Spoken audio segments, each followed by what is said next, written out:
everybody. My name is Ruth Ann Rose with Rose Marketing Solutions, and I'm so glad you can join us today. This series that we're doing is all about celebrating people here in the year of 2020. You know, things have changed. There's a new norm. And so we are just fascinated by the different stories of people in business today and some of the pivots and turns and twists of 2020 that have caused people to maybe change their business model, or those like Andrew McConnell, who've always been one who has been fast to shift and adopt new ideas.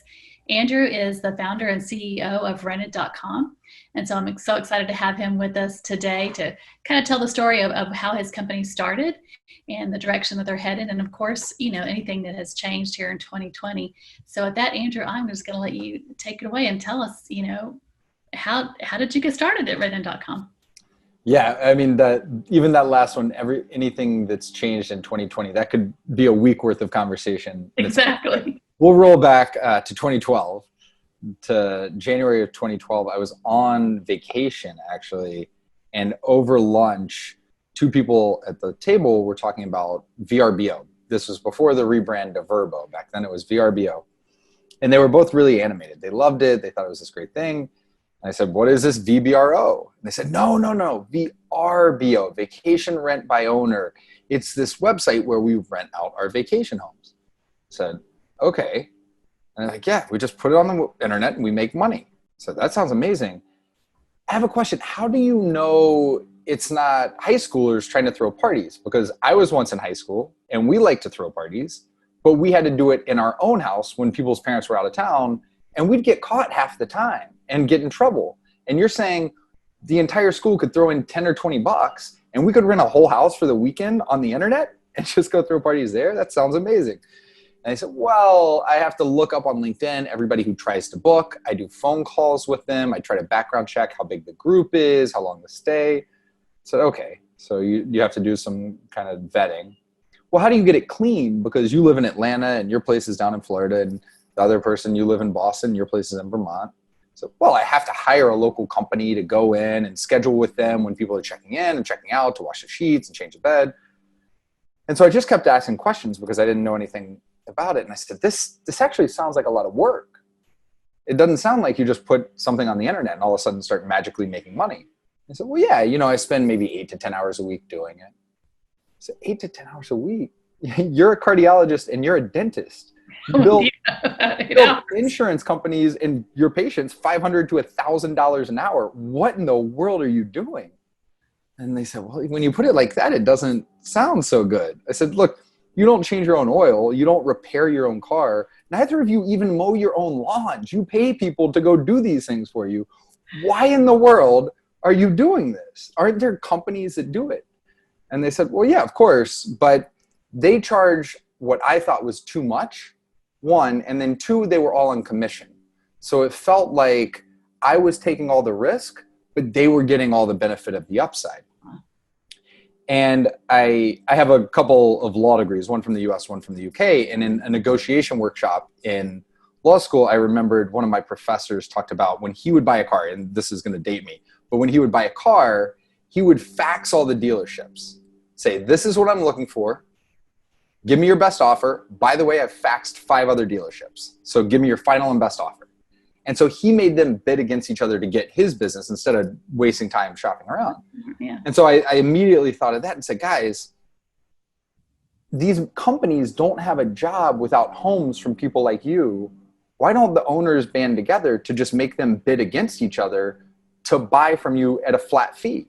So you say, look, in 2021, I'm going to go use my home for 4 weeks. And I want to rent it. It's open for renting these other 48. Make them bid against each other. Then you know you're getting the best market price, and they're taking the risk, not you. And they're the business. The business should be taking the risk, not you as an individual. And they looked at me like I was the biggest idiot and said, you dummy. You know, if there's a way to do that, everybody would do that. That sounds so much better than this.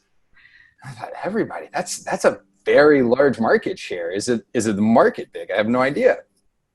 So I was in Turks and Caicos and unfortunately never saw the beach again because I ended up back in my hotel room just on the internet researching this industry and found out it was a $125 billion industry at that time. Now it's over $170 billion. Wow. At that time, besides VRBO, who was owned by HomeAway and had IPO'd at over $2 billion, you had Airbnb, who at that time was valued at over 2 billion. Now it's closer to 20. You had Flipkey that had been bought by TripAdvisor. There were all these companies. And it was this enormous market growing very fast. And for the next 10 months, every time I talked to someone about this idea, they'd say, wait, how do I list my home? That sounds so much better than what I'm doing, if they had a rental home. And eventually I got a call from a company in Florida. And they said, hey, I'm working with this vacation rental company. And for every home they get, they lose 2 to VRBO. And they heard you could help them get more properties. I said, well, I had a full-time job working for somebody else. I didn't have a website. I didn't have a company. I said, okay, well, look, both sides really want this. I should go build it. And so that was, I left my job November of 2012. So 10 months after founding it, or 10 months after the founding idea, and founded what at that time was called Vacation Futures. And so the idea was futures trading for vacation rental weeks. So you would sell the following year today. And it grew very, very quickly early on, because on cold calling, and I don't know if people have experienced cold calling, but on cold calling, our conversion rate was 80 to 90%. Wow. On cold calling and immediately listing, because the homeowner is saying, wait, I don't do any of the work anymore. I don't take any of the risk anymore. And I get a market clearing price. That seems so wonderful. And then these managers were looking at it and saying, wait, I actually am better than the other 30 managers in my market. I can prove it in this market because I can offer more and still make money. And so it was doubling every month in terms of revenue. We were really taking off. And then it flatlined. So it was taking off because the buyers, the managers who could do it, came in immediately. Mm-hmm. But if there are 100,000 of those companies in the US, there were 10 companies that could do it. It was actually a limited buy side. Everybody else could do 1 or 2 at a time. Gotcha. And most wouldn't do it at all. And so after kind of banging our head for a while, because we had all these homeowners keep signing up, signups were just going up, up, up. We saw that, okay, owners really want these guarantees. Mm-hmm. And managers really want this commission. They feel they can't take the risk. They don't have the financial means. So this was something I talked a lot about internally. I was saying, look, guys, when I came up with this original idea, this idea that no one else in the industry had, it was because I knew nothing about the industry. I didn't have any way of thinking stuck in some past way of doing things. And now I've become kind of the establishment. And so I need people coming in new, people closer to the ground to come up with some of these innovative ideas. So I would do quarterly one-on-ones with every single person in the company. And then one of our frontline salespeople said, look, if owners want the guarantee and managers want the commission, and owners will take less money to get a guarantee, could we use crowdfunding or some other way to do that and then hire the manager and make money on it? Mm-hmm. And so we started looking at crowdfunding, and we thought that would get too complicated because you had to find not just homeowners, not just managers, but then a whole separate set of investors each time. But we ended up raising a fund because we started doing it with our own money. And within the first 6 months, every dollar we put in within 4 months was making us $1.70. So we're saying, well, this is a great money machine. We should go do that. So that became the business, was this financial product. We raised a whole separate fund. We were going to do $125 million of these over 18 months. And so we just started going out, signing up these contracts. And, like with anything like that, with arbitrage, eventually it gets traded away. So Forbes wrote up what we were doing. We were getting a lot of press. People were very excited. And then Vacasa raised $500 million. Sonder raised $500 million. All these other bigger dollars just raised bigger dollars. And what it did was the contracts for the owners, it bid them up. So you were having to pay more for each contract, but then you were putting more supply in the market. Gotcha. And so what you were able to rent it for was going down, down, down. And so the spreads were getting lower and lower to a point that we said, I don't think we want to be in this business anymore. There's not a return. But over that time, we had built this portfolio of properties that we own the contracts, thousands all over the world. And another employee said, look, we can grow our revenue, grow money by signing up new contracts, or we could make more from those we already have. I think if we went in and put in sophisticated revenue management techniques, data science, machine learning, we could start making more money. And said, okay, we have enough contracts, it's worth trying. And so we started building out that team, we built out that technology, and we started overlaying it on our portfolio. Within 3 months, we saw revenue, same property, same managers, go up 30%. Wow. And so this was happening at the same time that we said, I don't think we want to sign up any more of these contracts. The math doesn't work anymore. And we said, well, what about this thing that we've built for us? Would other people like access to that? Would they like to buy it? And so that became the business of, okay, instead of this marketplace, instead of this financial product, now we're selling revenue management. We're selling the scale and pricing. And, this is where I think Napoleon said, I'd rather have lucky generals than good generals. The fact that we stopped kind of signing new contracts and started selling them off 12 months before COVID hit with these long-term leases saved us as a company. The fact that we had launched a new business that within it took us about 8 months to get to $1 million in recurring revenue on that, which, this is the fastest growing business we've ever had. This is even better than the other ones. Amazing. So, we're less on revenue, but our margin's gone up and we're growing very, very quickly. Even with COVID, as markets have shut down, we've had to look at, if we can't, it doesn't really matter what you're pricing if it's illegal to travel to your market. It doesn't really matter on revenue management if there's zero demand. So for us to exist as a business, we have to have our industry exist. We have to have our clients exist. And so we went back and looked at our team and said, what skills does our team have that would be of value to these local companies? We have incredible talent on our team. Our CFO, she had been the CFO of a hedge fund. She had been the COO of a huge company that raised hundreds of millions of dollars. Our COO co-founded a company that is now valued at over $1 billion. He's a bankruptcy attorney through the '08 crisis. Wow. My background, I was at McKinsey & Company for half a decade. I have a law degree from the US, another one from the UK. And so we looked at it and said, what can we do for these companies? And that's where, again, through this, we launched a bunch of products within a week, within 2 weeks of it hitting. So we had what we called emergency contingency planning in a box where we would dive in, pull all your financials, clean them up, figure out where you can negotiate contracts, where you can strip out fixed costs in the near term, where you do have revenue opportunities. We went back and looked at their assets and said, you're sitting on all these properties. There's not short-term rental demand, but people still have to have a place to sleep. So are there opportunities for first responders and frontline workers who are moving into the area to rent long-term to them? Are there opportunities if you're at a lake outside a market? This isn't even a good season for you, but we've seen in outside Seattle, outside Charlotte, outside Atlanta, the 1 to 2 month stays, occupancy is actually 2x what it was in 2019 because people are saying, I don't want to stay in a condo with my doing homeschooling and both spouses trying to work and everything. Like, let's go out, rent a bigger house, and let's do it for a month or two and sit out this quarantine. And so really helping them rethink the assets they had. There's a separate thing that was a little sadder, which was there are a lot of furloughs. There are a lot of companies shutting down. There are a lot of people losing their jobs. At the same time, we serve the whole country and the world and have a good breadth of our network and our contacts. And there are others that the markets are doing well. The companies are doing well and they're trying to grow. And so we launched a staffing service where you can apply in. You say, hey, look, I'm in the industry. I have this experience. And we can pair you exactly with where the opportunities are.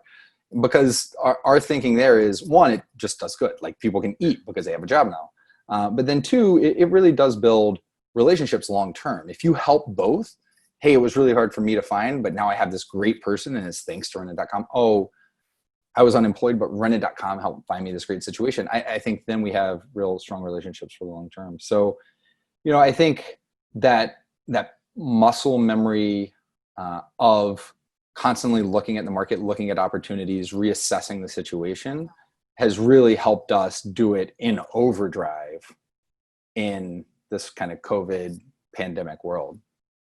Well, that's exciting. That's quite a journey, because that is a lot of talent to constantly be thinking about what's happening, how to rescope, how to redo it. So you are exactly the kind of person that we were hoping to talk to and to celebrate, because it is that ingenuity and evolution. It's adapt or die, right? So we all have to keep finding new ways to do things. And I like your model as well of, there is always the opportunity to do well by doing good. Mm-hmm. That always hits home with me, and that's never going to be a loss. It's 100% true. And, we get back to our values, our number one value. We have 6 core values. The number one is better for all. So things only happen through us if they truly are better. And that got back to when it was a marketplace saying, look, we're not pulling the wool over anyone's eyes. People are only offering things they're comfortable with and only accepting things they're comfortable with. But that's the same with these products, right? We have a whole M&A arm and trying to work on deals to help people sell or help people buy.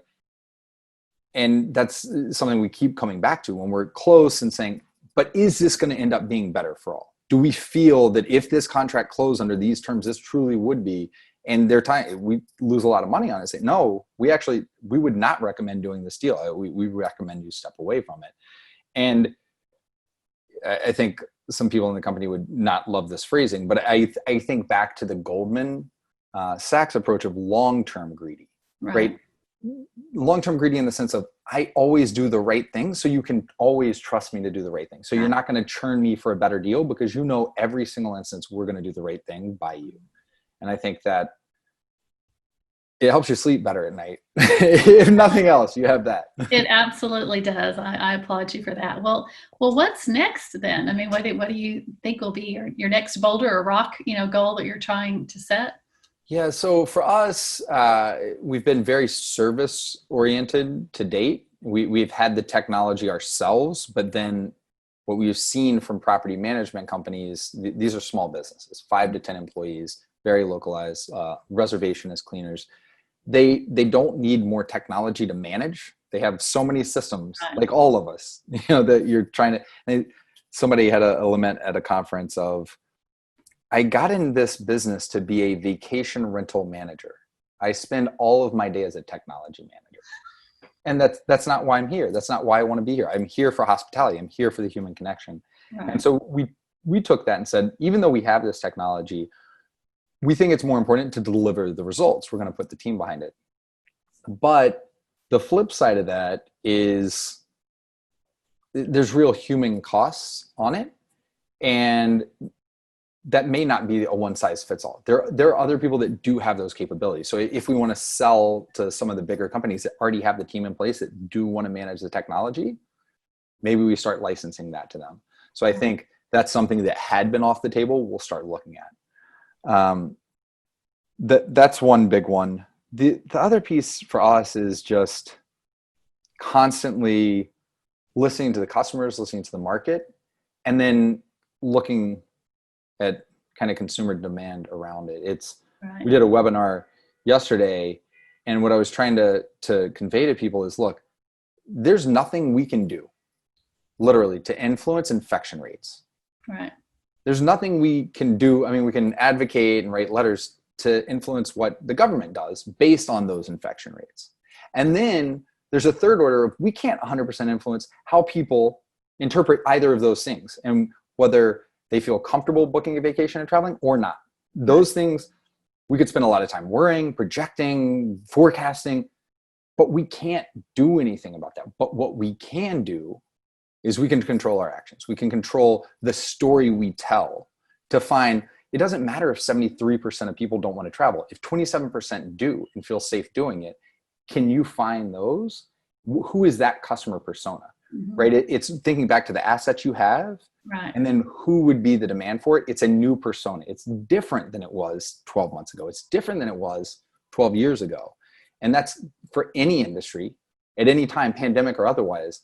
That's something you constantly look at. Oh, absolutely. NCR, the big ATM company, I can see their headquarters from my home. They started NCR stands for National Cash Register. Right? That's not a thing anymore, right? Toast and all of those have taken that over, but they innovate. They said, okay, how do we keep evolving and changing? And it's it's not just in pandemics that this Right. happens. It is really a skill that helps businesses survive and thrive, even in the best of times, because the world is always changing around you. Right. Wow. Well, I have to admit, earlier when you said Turks and Caicos, my heart sank because I was actually supposed to be there this week. Oh, Going to take my team there. that'd be amazing. Kind of celebrate some company milestones. It's like, oh, that hurts. It hurts. But you're right. You know, times are going to get better, and their travel is changing, and so It certainly I is. didn't know about your company. This is going to be a great asset for me to think about too in the future. Yeah, please do. Please do. Well, I'm really glad you joined us today, and it was fascinating to hear, you know, about Reddin.com and your journey, and just an amazing experience of always looking to see, as you're right, how has the buying persona changed? How's the market changed? How do we mesh that together? That's absolutely fascinating. So I'm glad that we were able to share your story today. So thank you very much for being with us. Yes, it's my pleasure. I really appreciate you having me.